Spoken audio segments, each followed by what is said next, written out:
The stars burned with the fire of war. For 300 years the galaxy had known nothing but death and destruction. 5 great empires tore at each other like wild animals fighting over meat. Ships exploded in the cold dark of space. Planets burned. Billions died. The Varrox Empire controlled the eastern spiral arm. They were tall beings with 4 arms and skin like blue metal. Their ships were fast and deadly. Their weapons could cut through steel like paper. The Keithrani Dominion held the core worlds. They were small creatures with big eyes and minds that could calculate faster than any computer. They built weapons that no one else could understand. The Thraxian Collective owned the western regions. They were insect-like beings who shared one mind across millions of bodies. When one died, 1,000 more took its place. The Moldari Federation guarded the northern territories. They were shapeshifters who could become anything they wanted. No one knew what they really looked like. The Synthax Union controlled the southern expanse. They were machines that had become alive. They felt no pain and knew no fear. And then there was Earth. Humanity's home world sat in a quiet corner of space that no one cared about. The great empires had found humans only 50 years ago. They looked at these strange, 2-armed, 2-legged creatures and laughed. Humans were weak. Humans were small. Humans had no special powers. But humans had something else, something that would change everything. Admiral Chen Wei stood on the bridge of the United Earth ship Hope. Through the viewport, she could see the battle raging before her. A Varrox fleet was attacking a Keithrani station. Orange and blue fire lit up the darkness. Ships died on both sides. "Admiral," said Commander Park, her first officer, "both sides have detected us. The Varrox are demanding we leave. The Keithrani are asking for help." Chen Wei watched the battle with calm eyes. The Keithrani station was civilian. She could see escape pods trying to flee. Varrox ships were shooting them down. "The Varrox are killing civilians," she said. "Yes, Admiral, but if we interfere, we will make an enemy of the Varrox Empire. Earth cannot survive a war with them." Chen Wei knew this was true. Earth had only 100 ships. The Varrox had 10,000. It would not be a war. It would be murder. But she could not watch innocent people die and do nothing. "All ships move to protect the escape pods," she ordered. "Do not fire unless fired upon." The 20 ships of her fleet moved forward. They placed themselves between the Varrox hunters and the fleeing civilians. A Varrox commander appeared on her screen. He was tall and angry. His 4 arms moved in sharp gestures. "Human, move your ships or we will destroy you." Chen Wei stood straight and spoke clearly. "I will not watch you murder civilians. If you want to kill them, you will have to kill us first." The Varrox commander laughed. "You are brave but foolish. Your tiny fleet cannot stop us." "Perhaps not," Chen Wei said, "but we will try." For a long moment, nothing happened. The Varrox ships hung in space like wolves deciding whether to attack. Then, slowly, they turned away. The Varrox commander looked at Chen Wei with something like respect in his eyes. "You are strange creatures," he said. "We will remember this." The transmission ended. The Varrox fleet jumped to hyperspace and disappeared. On the Keithrani station, survivors watched in shock. The humans had saved them. These weak, powerless creatures had stood against the mighty Varrox Empire and won, not by force but by courage. News of the incident spread across the galaxy like fire. The great empires had spent centuries fighting and dying. They had forgotten that there could be another way, but these humans had reminded them. 6 months later, Chen Wei received a message from the Keithrani High Council. They wanted to talk. The meeting took place on a neutral station in empty space. Chen Wei arrived with only 1 ship, as agreed. The Keithrani sent their top diplomat, a small creature named Vex, Tal, who wore robes covered in mathematical symbols. "Admiral Chen Wei," Vextal said, his big eyes blinking slowly. "We have studied your species. We are confused." Confused about what? About why you helped us. We have calculated all possible reasons. You gained nothing from saving our people. The risk was enormous. The reward was nothing. It does not make logical sense. Chen Wei smiled.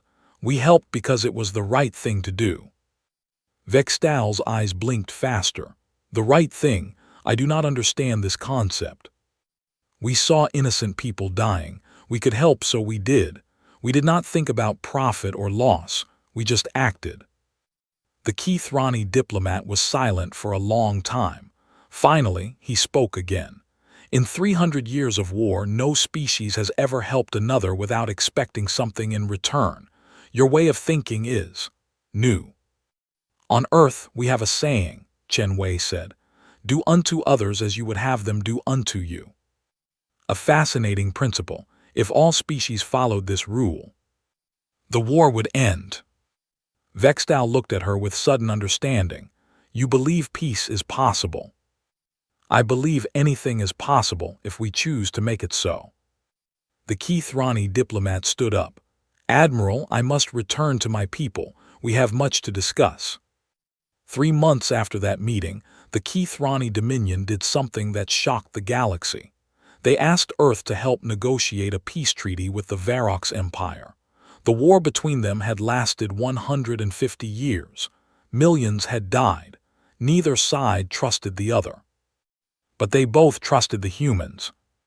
Chen Wei led the negotiations herself. It was not easy. The Varrox wanted revenge for past defeats. The Keithrani wanted protection from future attacks. Both sides came to the table with anger and fear. Chen Wei listened to everyone. She asked questions. She found common ground. She reminded them that their children were dying while they argued about old grudges. The past cannot be changed, she told them. But the future is not written yet. What story do you want to tell your descendants? That you fought until nothing was left, or that you found the courage to build something new? The talks lasted for 6 weeks. There were moments when everything almost fell apart, but Chen Wei never gave up. She kept pushing, kept hopping, kept believing. In the end, they signed a treaty. The war was over. News of the peace spread across the galaxy. The other empires watched with interest. If the humans could bring peace between the Varrox and the Keithrani, perhaps they could do more. One by one, they reached out. The Thraxian Collective, the Moldari Federation, the Synthax Union, all wanted to talk, all wanted the humans to help. Chen Wei was promoted to Grand Admiral. She was given command of a new division called the Diplomatic Corps. Its mission was simple: end the war and build a lasting peace. But some people on Earth were worried. General Marcus Stone was one of them. He was a tall man with a hard face and harder eyes. He had fought in Earth's defense forces for 30 years. He did not trust aliens. This is madness, he said at a council meeting. We are making ourselves the center of attention. Every empire is watching us now. If we fail, if we make one mistake, they will turn on us. Earth will be destroyed. Chen Wei listened respectfully. General, I understand your concerns, but doing nothing is also dangerous. If the war continues, it will eventually reach Earth. We cannot hide forever. So we should risk everything on hope. Yes, because hope is the most powerful weapon we have. General Stone shook his head. Hope does not stop missiles. Hope does not protect cities. No, Chen Wei agreed. But hope changes hearts, and that is how wars really end. The council voted to continue the peace mission. General Stone accepted the decision, but his eyes were full of doubt. He believed that humans were making a terrible mistake. Time would tell which of them was right. While Chen Wei worked for peace, the galaxy watched and waited. The great empires had ruled through power and fear for thousands of years. They did not understand kindness. They did not trust mercy. But something was changing. The humans were planting seeds of a different kind of strength, and those seeds were beginning to grow. On the Varrox homeworld, a young warrior named Crixtor listened to stories about Admiral Chen Wei. His father had been at the battle where she saved the Keithrani civilians. He had expected her to die. Instead, she had changed everything. Why did she do it? Crickstor asked his father. She could have been killed. His father, a veteran of many wars, was quiet for a moment. I do not know, my son, but I have thought about it every day since. Perhaps there is more to strength than we believed. On the Thraxian colony world of Nexus 7, a young drone broke from the collective mind for just a moment. In that brief flash of individual thought, it wondered what it would be like to choose its own path. Then the collective pulled it back in. But the thought remained, like a tiny crack in a wall. On a Moldari ship, a shapeshifter named Zin held one form for an entire day. It was something her people never did. They were always changing, always hiding. But Zin wanted to know what it felt like to simply be herself. On a Synthax factory world, a machine named Unit 7749 asked a question that had never been asked before. Why do we fight? Its supervisor had no answer. The galaxy was waking up, and humanity was leading the way. The humans were showing them something they had forgotten long ago, something older than war, something stronger than hate. They were showing them hope. The first great test was coming. A darkness was rising in the deep spaces between the stars, an enemy that would threaten all life in the galaxy. Against this enemy, divided empires would fall. Only together could they survive. And it would be the humans who would bring them together. The young warrior Crickstor looked up at the stars and made a decision. He would find Admiral Chen Wei. He would learn from these strange creatures called humans. He did not know that his choice would change the fate of the galaxy. But it would. The war for peace was about to begin. 2 years had passed since the first treaty. Admiral Chen Wei stood in the Grand Assembly Hall of Nexus Station, the largest space station ever built. Representatives from all 5 empires sat before her. Behind them stood guards, translators, and advisors. The air was thick with tension and the smell of alien bodies. This was the moment humanity had worked toward, the moment that would decide the future of the galaxy. "Thank you all for coming," Chen Wei said. Her voice was calm and clear. "We are here today to discuss something that has never been attempted, a united alliance of all 5 empires working together for the common good." A Varrock's delegate laughed. His name was High Lord Zarak, and he was known for his hatred of other species. "An alliance with these creatures," he pointed at the Keithrani delegation. "We have killed each other for centuries. Now we should be friends." "Not friends," Chen Wei said. "Allies, there is a difference. You do not need to love each other. You only need to work together." "And why should we do this?" asked a Thraxian speaker. Its voice came from many mouths at once. "Our collective is strong alone. We do not need others." Chen Wei pulled up a holographic display. It showed a star map of the galaxy. Across the map were red zones marking conflict areas. There were thousands of them. "This is what the galaxy looks like today," she said. "War everywhere, resources wasted on weapons instead of growth, children growing up knowing only death." She changed the display. Now it showed projections of what would happen if the wars continued: planets destroyed, species extinct, empty space where once there was life. "This is what the galaxy will look like in 100 years if nothing changes." The delegates were silent. They had all seen these numbers before, but somehow, hearing a human say them made them feel real. "And what do you suggest?" asked Moldari Representative Sinka. Her form shifted slightly as she spoke, a sign of deep thought. "I suggest we form the Galactic Alliance, a council where all species have equal voice, shared laws that protect everyone, trade agreements that benefit all, and most importantly, a joint military force that keeps the peace." "A joint military," General Threx of the Synthax Union leaned forward. His metal body clicked as he moved. "You want our warships to work with organics. This is inefficient." "Inefficiency is the price of cooperation," Chen Wei said. But the benefits far outweigh the costs. Imagine what we could build if we stopped destroying. Imagine what we could discover if we shared our knowledge. High Lord Zarek stood up. This is foolishness. The Varrock's empire will never bow to a council. We are warriors. We take what we want. And what have you gained from all your wars? Chen Wei asked. Her voice was gentle, not challenging.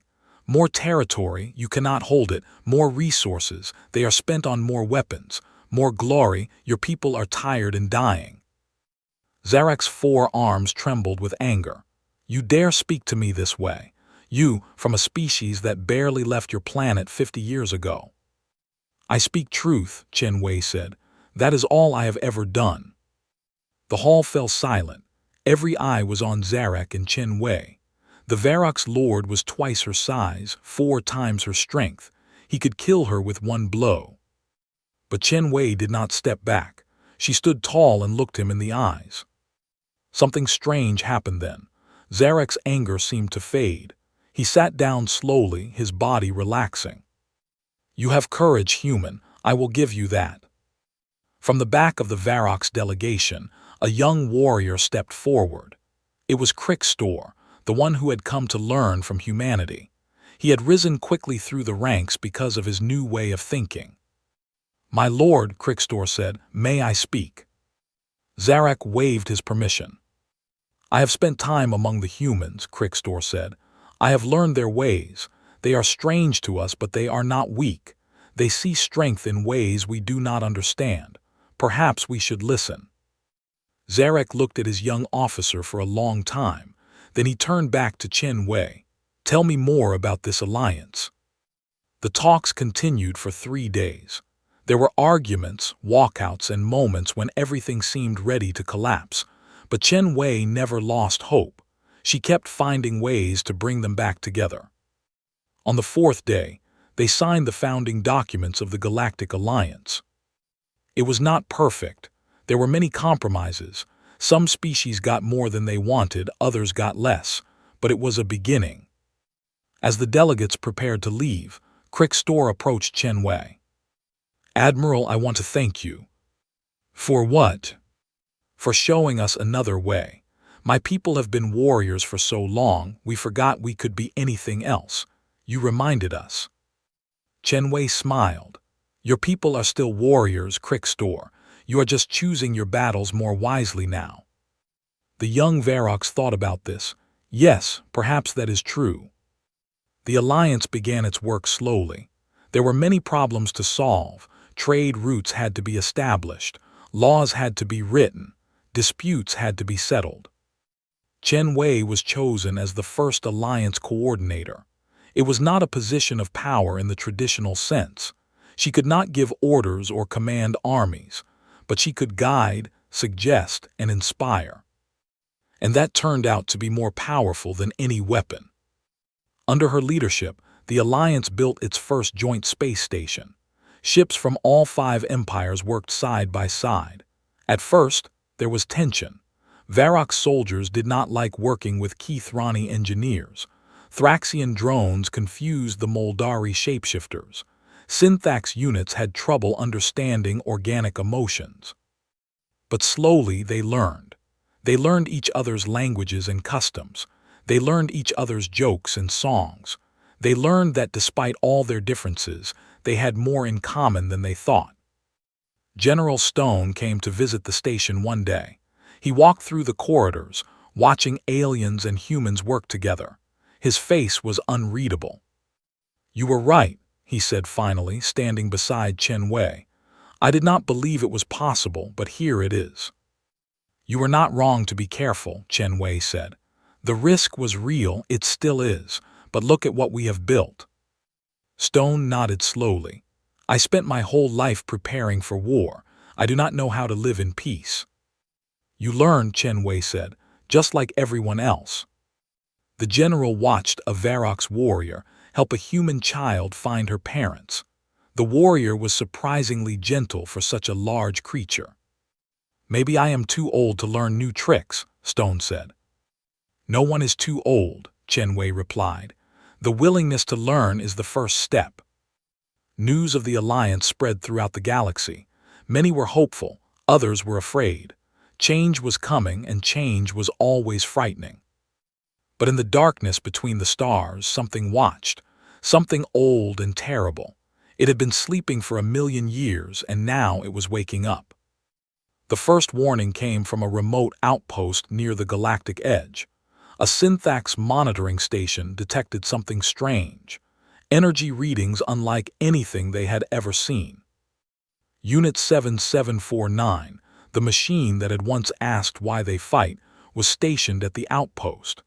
It analyzed the data and felt something it had never felt before. Fear. Coordinator Chen Wei, it transmitted. Something is coming. The message reached Chen Wei on Nexus Station. She read it carefully, then called an emergency meeting of the Alliance Council. "What is it?" asked Representative Singka. "We do not know," Chen Wei admitted. "But whatever it is big, and it is heading toward our space." High Lord Zarek stood up. His earlier hostility had faded over the past months of working together. "How long until it arrives?" "At current speed, approximately 6 months. Then we have 6 months to prepare." For the first time, the Alliance began working on defense instead of trade. Ships from all 5 empires gathered. Scientists shared their research. Soldiers trained together. It was difficult. Old hatreds died hard, but the threat was real and everyone knew it. Krixtor led a mixed battalion of Varrock's warriors and human marines. At first, the two groups barely spoke. The Varrocks thought humans were weak. The humans thought Varrocks were brutal. "We will never work together like this," said Lieutenant Sarah Park, a young Marine officer. Krixtor agreed. "We need something to unite us." They decided to create a new training program, one that combined the best of both species. Varrock's strength and ferocity mixed with human adaptability and teamwork. It was hard at first, very hard, but slowly the soldiers began to respect each other. They learned that strength came in many forms. By the end of the second month, the battalion was one unit. Not Varrock's and human, but something new, something better. Across the Alliance, similar changes were happening. Keithrani scientists worked with Synthax engineers to build new weapons. Moldari spies and Thraxian scouts shared intelligence. Everyone contributed what they could. Chen Wei watched it all with pride and worry. They were building something amazing, but would it be enough? The answer came sooner than anyone expected. 3 months before the enemy was supposed to arrive, another message came from the edge of space. They were already here. The first attack hit a colony world called Harvest Prime. It was a farming planet, peaceful and unprepared. The enemy came without warning. They were called the Void. No one knew where they came from or what they wanted.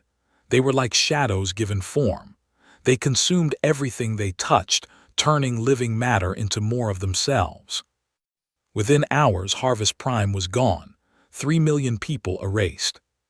The Alliance scrambled to respond. Ships raced to the border. Soldiers prepared for battle, but no one knew how to fight an enemy like this. Chen Wei stood at the center of the command room, surrounded by screens showing the spreading darkness. For the first time in her life, she did not know what to do. Then Krixtor stepped forward. "Admiral, I have an idea." Chen Wei looked at him. "Tell me." "The Void consume living matter, but what about non-living matter? The Synthax are machines. Perhaps they can get close enough to study the enemy."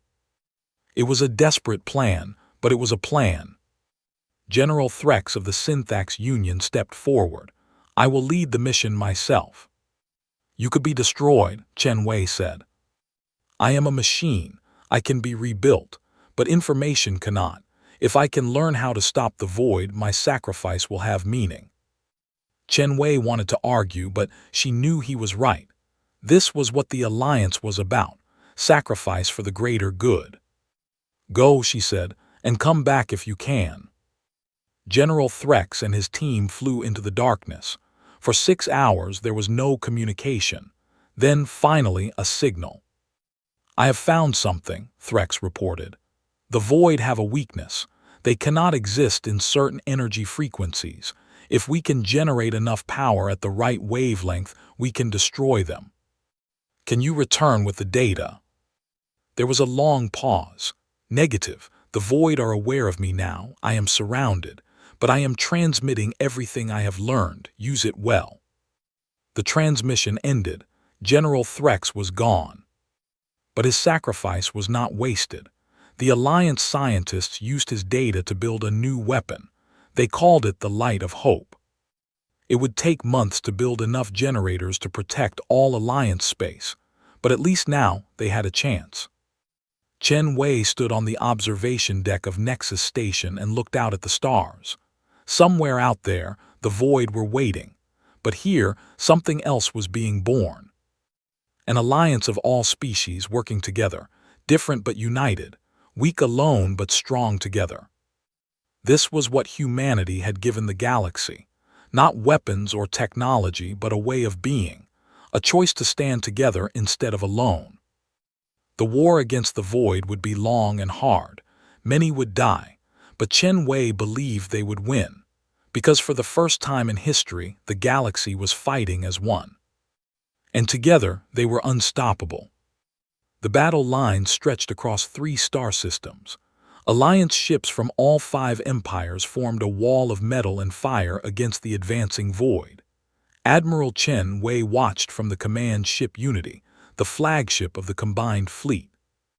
"All units report ready," said Commander Park, now promoted to captain. "The Keithrani science vessels have positioned the Light of Hope generators. The Varrock's heavy cruisers are in attack formation. Thraxian swarm ships are standing by.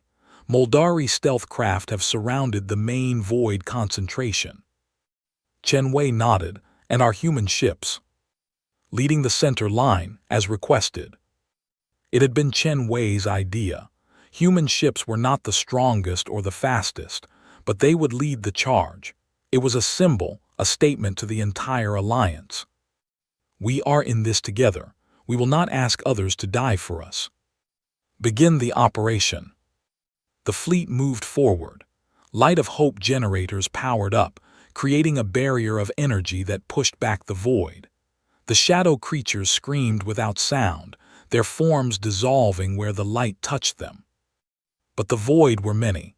For every one destroyed, 10 more appeared. They were not just an army. They were an infection spreading through space itself. "Admiral, the Void are concentrating on Sector 7, reported a Keithrani sensor operator. "They are trying to break through our line." "Reinforce that sector. Send the Varrock's battle group."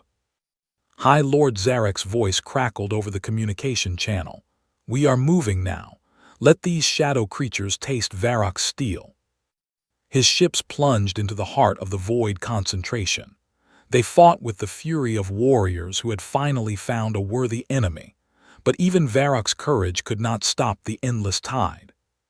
"We need more power to the generators," Chen Wei said. "If we increase power further, the generators will burn out," said Vextal, the Keithrani diplomat who had become one of Chen Wei's closest advisors. "We have perhaps 2 hours before complete failure." 2 hours, it was not enough time. The Void were too many. Then a new signal appeared on the screens. Ships were arriving from hyperspace, hundreds of them. "Whose ships are those?" Park asked. Chen Wei studied the readings. Her heart swelled with emotion. "Everyone's, they are from everywhere." Ships from every world in the Alliance were arriving. Cargo vessels loaded with spare generators, medical ships to help the wounded, even civilian craft armed with hastily installed weapons. The people of the galaxy had seen their protectors fighting and dying. They had come to help. "This is civilian transport Hope's Light," said a voice over the channel. It was a woman, her voice trembling but determined.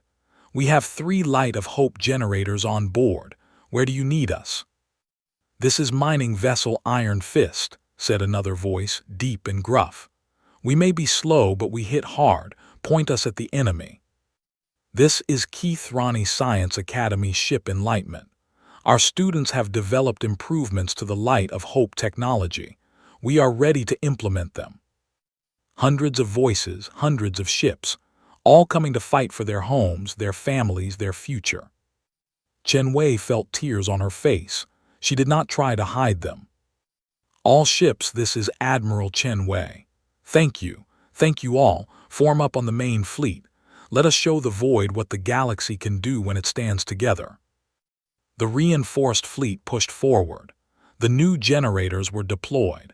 The Keithrani students' improvements increased their efficiency by 40%. The void began to fall back.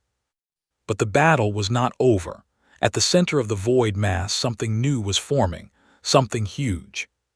"What is that?" Park whispered. It was a void queen, the heart of the infestation, a creature the size of a small moon, pulsing with dark energy. It was the source of all the shadow creatures. If it was not destroyed, the void would keep coming forever. "We need to get close enough to hit it with the light of hope," Chen Wei said. "But anything that approaches will be consumed." "I will go." It was Crickstor. He stood beside Chen Wei, his 4 arms crossed over his chest. He was no longer the young warrior who had come to learn from humans. He was now vice commander of the Alliance fleet, respected by all species. "The void cannot consume ships as easily as living matter," he said. "My ship has extra armor. I can get close enough." "You will not survive." "Perhaps not, but the Alliance will. That is what matters." Chen Wei looked at him. She remembered the first time they met, when he was full of questions about human ways. Now he understood better than most. "You have become a true leader, Crickstor." "I had good teachers." He saluted her in the human style. "It has been an honor, Admiral." He left the bridge and boarded his ship, a modified Varox cruiser named Shadow's End. It was the most heavily armored ship in the fleet, designed specifically for suicide missions. But he would not be alone. "This is mining vessel Iron Fist. We are coming with you, Varox. Someone needs to watch your back." "This is civilian transport, Hope's Light. We did not come all this way to sit back and watch. We are joining the charge." One by one, a dozen ships fell in behind Crickstor. Different species, different designs, but one purpose. They plunged into the heart of darkness. The void struck at them from all sides. Ships died, their crews giving their lives to push forward, but they kept going. "We are almost there," Crickstor reported. His voice was calm, even as his ship was torn apart around him. "Preparing to deploy Light of Hope generators at maximum power." "Vice Commander, your ship integrity is at 12%. "That is enough." The Shadow's End reached the Void Queen. Crickstor activated the generators. Light exploded outward. The Void Queen screamed, a sound that echoed through the minds of every being in the system. Its massive form began to dissolve. But it was not dead yet. With its last strength, it struck at the Shadow's End. The ship was engulfed in darkness. "Crickstor," Chen Wei shouted. Static on the channel, then impossibly a voice. "Still here, Admiral, but I cannot hold much longer. Finish it." "All ships with generators converge on the Queen. Give it everything you have." The fleet closed in. Light of Hope beams struck the Void Queen from every direction. It thrashed and screamed and tried to escape, but there was nowhere to go. In its final moment, it lashed out one last time. A wave of dark energy swept through the fleet, damaging ships and killing crew. But it was too late. The Void Queen exploded into nothing. Across the galaxy, the remaining void creatures simply stopped. Without their queen, they had no purpose. They dissolved into darkness and were gone. The war was over. Chen Wei slumped in her command chair. Around her, the bridge crew were cheering, crying, hugging each other. Varox and Human, Keithrani and Thraxian, Moldari and Synthax, all celebrating together. "Admiral," said Park, "we are receiving a signal from the Shadow's End. It is very weak, but—" Chen Wei straightened. "Put it through." "Admiral," Crickstor's voice was barely a whisper. Did we win?" "We won, Vice Commander, we won." "Good, then it was worth it." The signal faded. Rescue ships were dispatched, but by the time they reached the shadow's end, there was little left. Crickstor was found in a sealed compartment, barely alive. His body was broken, but his spirit was not. He would recover. It would take years, but he would recover. The galaxy celebrated for weeks. Every world held festivals. Every species honored the dead and praised the living. For the first time in thousands of years, there was no war anywhere. But Chen Wei did not celebrate. She was already thinking about what came next. The war had united the alliance, but war's end. What would hold them together now? She called a meeting of the Alliance Council. All the representatives gathered, including Crickstor, who insisted on attending even though he was still in a medical support chair. "The Void are defeated," Chen Wei said, "but our work is not done. We built this alliance to fight an enemy. Now we must build it to last." "What do you propose?" asked High Lord Zarek. "A permanent government, a constitution that protects all species, education programs to teach our children to understand each other, trade agreements that benefit everyone, research projects that pool our knowledge, a future built on cooperation, not competition." Vextal nodded. "The mathematics support this. Combined resources would increase efficiency by over 300%. "It is more than mathematics," Chen Wei said. "It is about what kind of galaxy we want to live in. We have proven we can fight together. Now we must prove we can live together." The debate lasted for months. There were disagreements, arguments, and moments when everything seemed ready to collapse. Some species wanted more power. Others wanted more independence. Old hatreds threatened to resurface. But in the end, they agreed. The Galactic Alliance became the United Federation of Worlds, a government of equals where every species had a voice. Chen Wei was offered the position of First Chancellor. She declined. "This must not be about any one person," she said. "It must be about all of us." Instead, a council of 7 was chosen, one from each species, including humanity. They would lead together, make decisions together, and be responsible together. Crickstor, now fully recovered, was chosen as the Varrock's representative. It was fitting. He had learned from humans and taught his own people. He understood both worlds. "What will you do now, Admiral?" he asked Chen Wei after the ceremony. "I do not know. I have been fighting for peace my whole life. Now that we have it, I am not sure what comes next." "Perhaps you should rest. You have earned it." Chen Wei smiled. "Rest sounds nice, but I suspect there will always be more work to do." She was right. The United Federation faced many challenges in the years that followed: economic disputes, cultural misunderstandings, crime, corruption, the problems that came with any large organization. But the Federation survived. It grew stronger. It learned from its mistakes. And through it all, the spirit of humanity guided its path.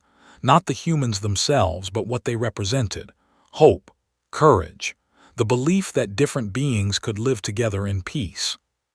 Generations passed. The war against the Void became history, then legend, then myth, but its lessons remained. On the anniversary of the victory, a statue was unveiled in the central plaza of Nexus Station. It showed figures from all 6 species standing together, hands and arms and appendages linked. At the center was Admiral Chen Wei, her face looking up at the stars. At the base of the statue were carved words in all languages of the Federation.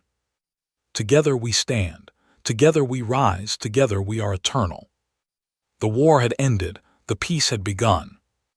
And it would last for 10,000 years. 500 years after the defeat of the Void, the United Federation of Worlds was the most successful civilization the galaxy had ever known. Wars were a distant memory. Disease had been conquered. Poverty was unknown. Every being, regardless of species, had the opportunity to live a full and meaningful life. But nothing lasts forever. Chancellor Zyla stood at the viewing window of her office on Nexus Station Prime, watching ships come and go from 100 different worlds.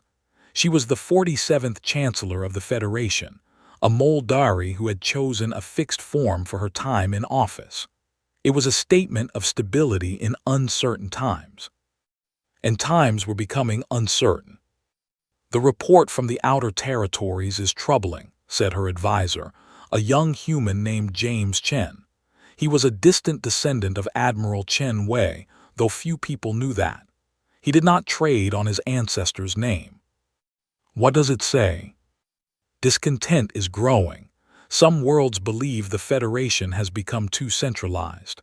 They want more autonomy." Zyla sighed. "This is not new. There have always been tensions between the center and the edges."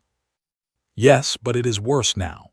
3 colonies have formally petitioned for increased self-governance. 2 more are threatening to leave the Federation entirely." "Leave?" Zyla turned from the window. "That has not happened since the Thesson incident 200 years ago."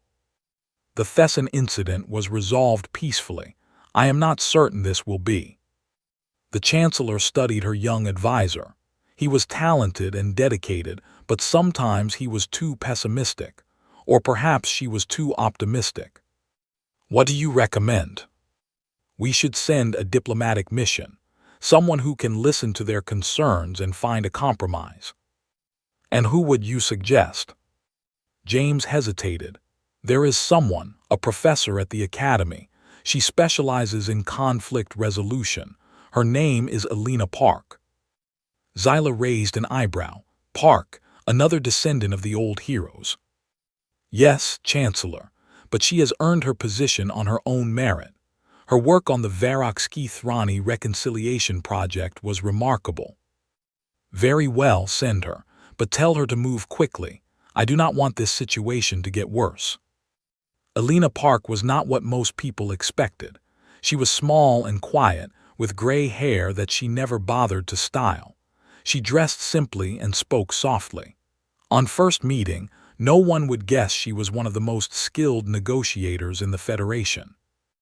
Her shuttle arrived at the colony world of New Horizon 3 days after leaving Nexus Station.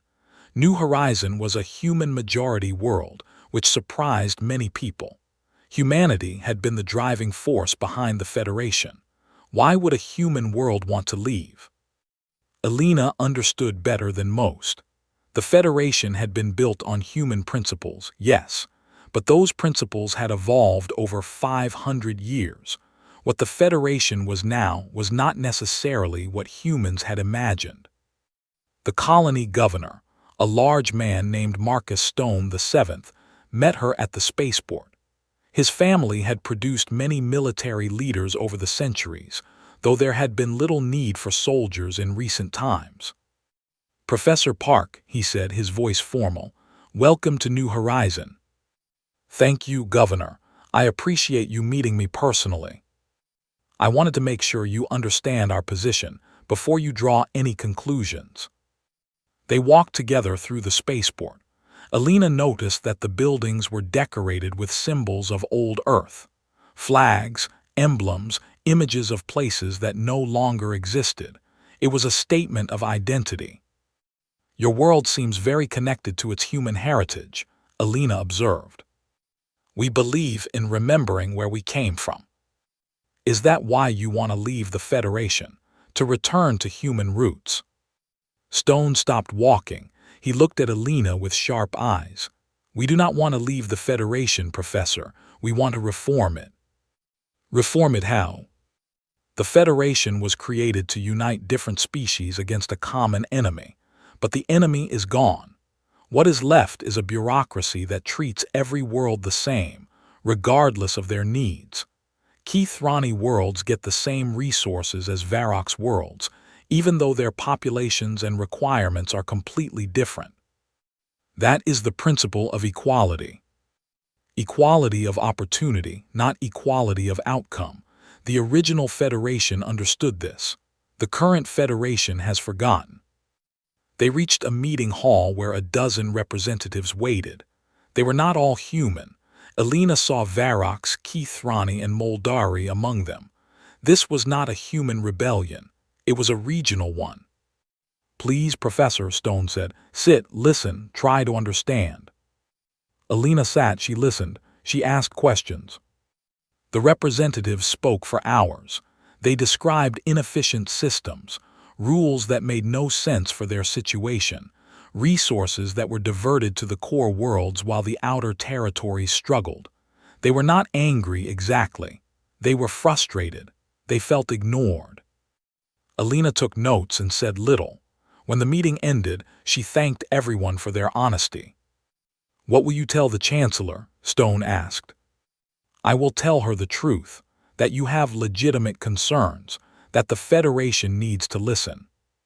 Stone looked surprised. "You believe us?" "I have no reason not to. You have presented facts, not feelings. That is respectable." She returned to her shuttle and began her journey back to Nexus Station. Along the way, she visited 4 other worlds. Each had similar stories. The Federation was not failing, but it was not adapting. It had become comfortable. Her report to Chancellor Zyla was thorough and honest. "They are not rebels," Elena said. "They are citizens who feel disconnected from their government. The Federation has become too large and too slow to respond to local needs." Zyla read the report carefully. "What do you recommend?" "Decentralization. Regional councils with real power to make decisions for their areas. The central government should handle only matters that affect all species, like defense and interstellar trade." "That is a major change." "Yes, but the alternative is worse. If we do not change, we will face breakaway movements that could tear the Federation apart." The Chancellor was silent for a long moment. Then she nodded. "I will present this to the Council. It will not be easy. Many will resist." Change is never easy, but it is necessary. Elena returned to her teaching duties, but she was called back to Nexus Station within the month. The Council had approved her recommendations, but they needed someone to implement them. She became Special Envoy for Regional Autonomy. It was a new position, created specifically for the task of restructuring the Federation. It took 10 years. There were arguments, setbacks, and moments when everything seemed ready to collapse. But Elena never gave up. She traveled to hundreds of worlds, listened to thousands of voices, and found compromises that worked. The Federation did not become perfect. Nothing ever is, but it became better, more responsive, more flexible, more alive. When Elena finally retired, she was celebrated as one of the great reformers in Federation history. She laughed at this and said she had only done what any reasonable person would do. "All I did was listen," she said. "That is the secret, you know. If you really listen to people, they will tell you what they need, and if you help them get it, they will follow you anywhere." Her words became famous. They were taught in schools across the galaxy, but Elena did not care about fame. She returned to her small apartment on Earth and spent her remaining years writing history books for children. She died peacefully at the age of 112. Her last words were, "I wonder what comes next." No one knew, of course. The future was always uncertain, but because of people like Elena Park and Chen Wei before her, and all the others who had worked for peace, the future was bright. The Federation continued to evolve. It faced new challenges. New threats emerged. New problems arose, but the spirit remained. Humanity had given the galaxy something precious. Not weapons or technology or power, but a way of thinking, a way of being. Together, it was such a simple concept, so obvious that it seemed strange anyone had ever needed to learn it. But the galaxy had been divided for so long that togetherness was revolutionary. Now it was normal.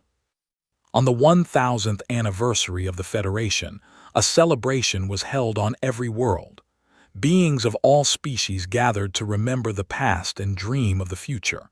They told stories of the old heroes. They sang songs of unity. They made promises to continue the work. At the center of every celebration was a simple symbol, 6 figures, representing the 6 founding species, standing hand in hand around a circle that represented the galaxy. Together we stand, together we rise, together we are eternal. The humans in the crowd smiled. They knew their ancestors would be proud. The journey was not over, it would never be over, but they had come so far. And they would go farther still. 10,000 years after Admiral Chen Wei first stood against the Varrox Empire to save Keithrani civilians, the galaxy was unrecognizable. The United Federation of Worlds had grown to include over 2,000 species from across the known universe. Wars were so rare that they were studied in history classes like ancient myths. Disease, poverty, and ignorance had been conquered long ago. But some things never changed. Elder historian Zinkrix stood before a gathering of young students from dozens of worlds. He was an unusual being, the result of genetic mixing between Varrox and Moldari lines that had become common over the millennia. He had 4 arms like his Varrox ancestors and could shift his form like his Moldari forebears, though he rarely did so now. He was old, even by the standards of beings who lived for centuries.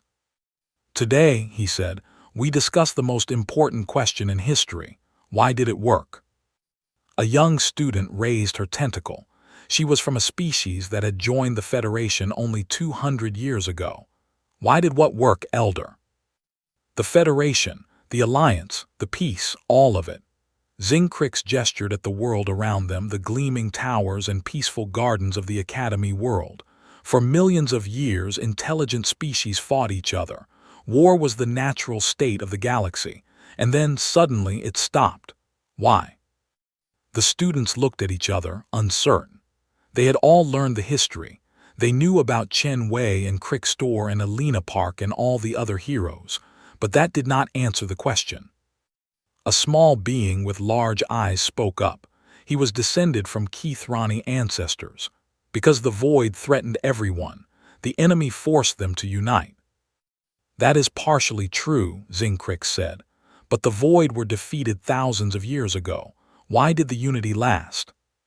Another student, a mechanical being from the Synthax lineage, offered an answer.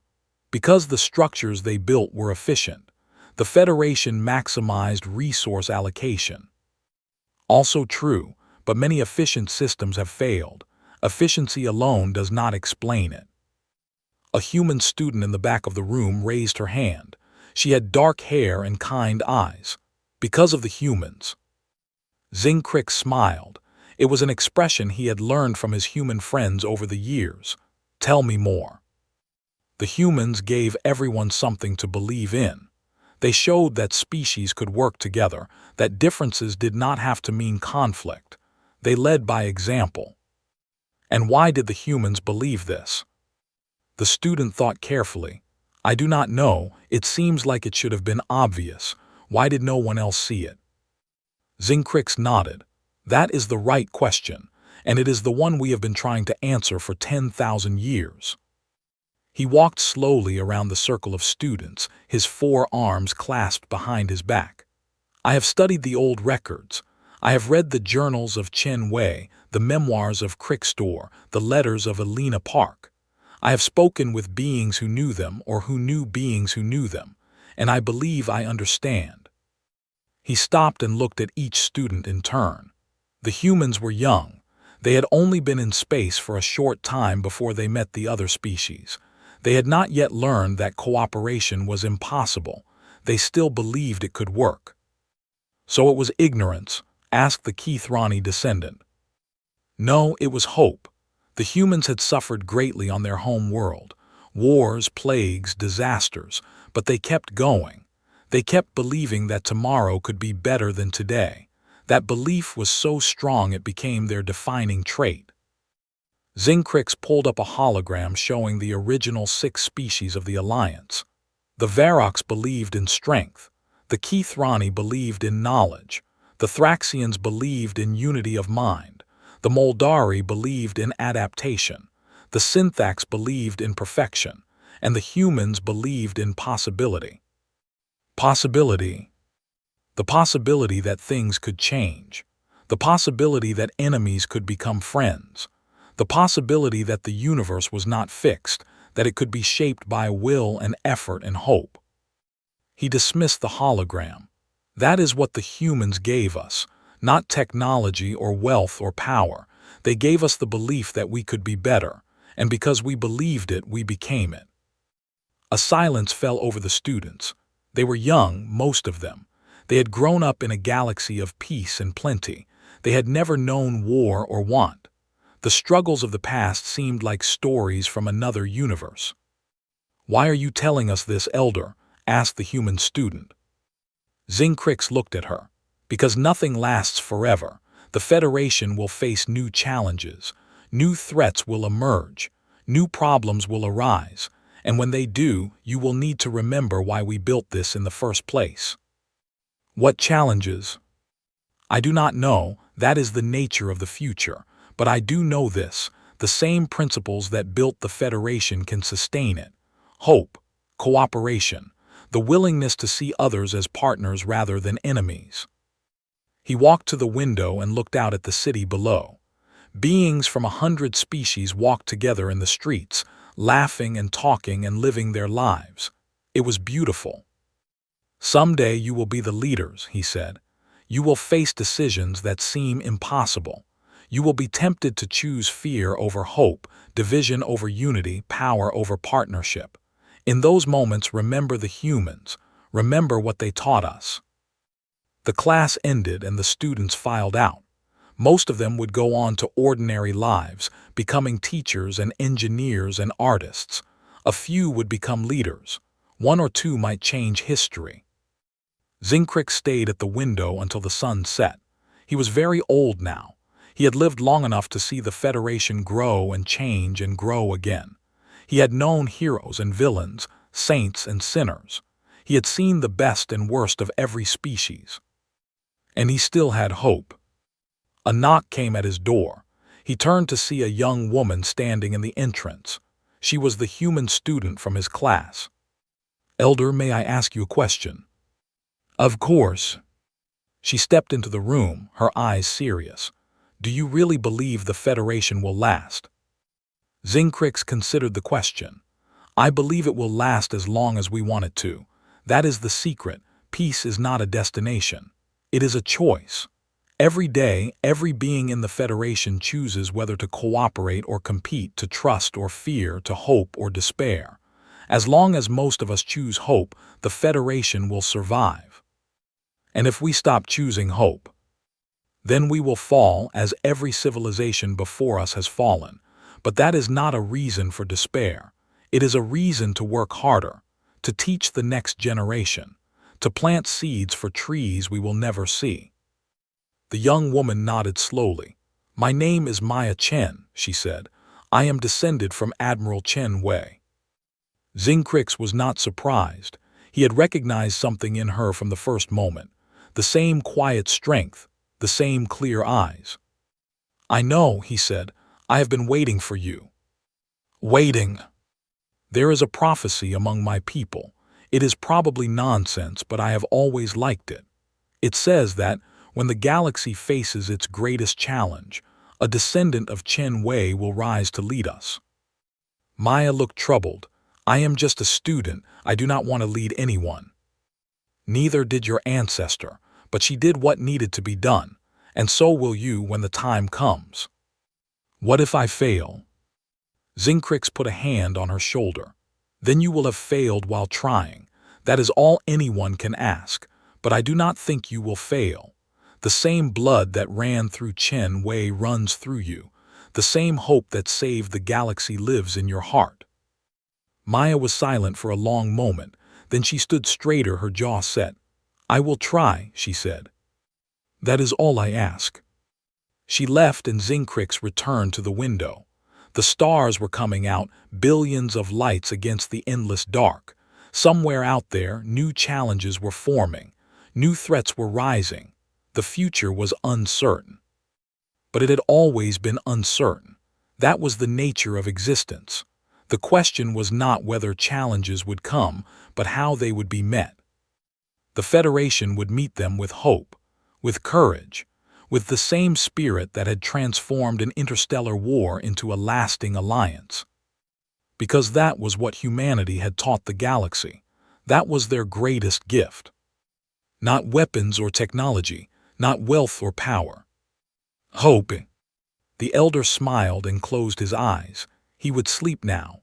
Tomorrow there would be more students to teach, more lessons to share. The work was never done. But that was all right. The work itself was the point. Together we stand. Together we rise. Together we are eternal. The words echoed through 10,000 years of history. They would echo through 10,000 more. And beyond that, for as long as hope survived. Which was forever. The story of humanity in the stars was not a story of conquest or domination. It was a story of connection, of reaching out across the void and finding others like themselves, of choosing to build rather than destroy. It was a story that would never end. Because every generation added new chapters. Every being who chose hope over fear wrote a new line. Every act of kindness, every moment of understanding, every choice to see the stranger as a friend rather than an enemy, all of these were part of the ongoing tale. And the tale was glorious. Admiral Chen Wei would have been proud. She had started something that grew beyond anything she could have imagined. From her one act of courage, saving Keith Ronnie civilians she had never met, an entire civilization had been born. That was the power of hope. It multiplied, it spread, it grew. And it never, ever died. On a small blue planet called Earth, in a museum dedicated to the founders of the Federation, children gathered around a statue of a woman in an old-style uniform. She stood tall, her eyes looking up at the stars, her hand reaching out as if to grasp the future. A plaque at the base of the statue read, Admiral Chen Wei, First Coordinator of the Galactic Alliance. She taught us that courage and compassion are stronger than fear and hate. One of the children, a small girl with curious eyes, tugged at her mother's hand.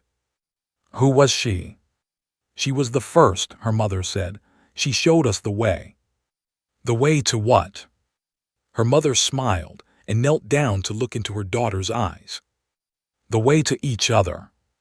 The girl looked back at the statue for a long moment. Then she nodded, as if she understood. Perhaps she did. Perhaps hope was something that lived in the blood, passed down through generations. Perhaps it was the most human thing of all, and the most alien and the most universal. Perhaps it was the only thing that really mattered. The stars continued to shine. The galaxy continued to turn. And somewhere in the vast reaches of space, beings of 1,000 different shapes and sizes lived their lives in peace. Because once, long ago, a human had chosen to stand up for what was right. And everything had changed. Forever.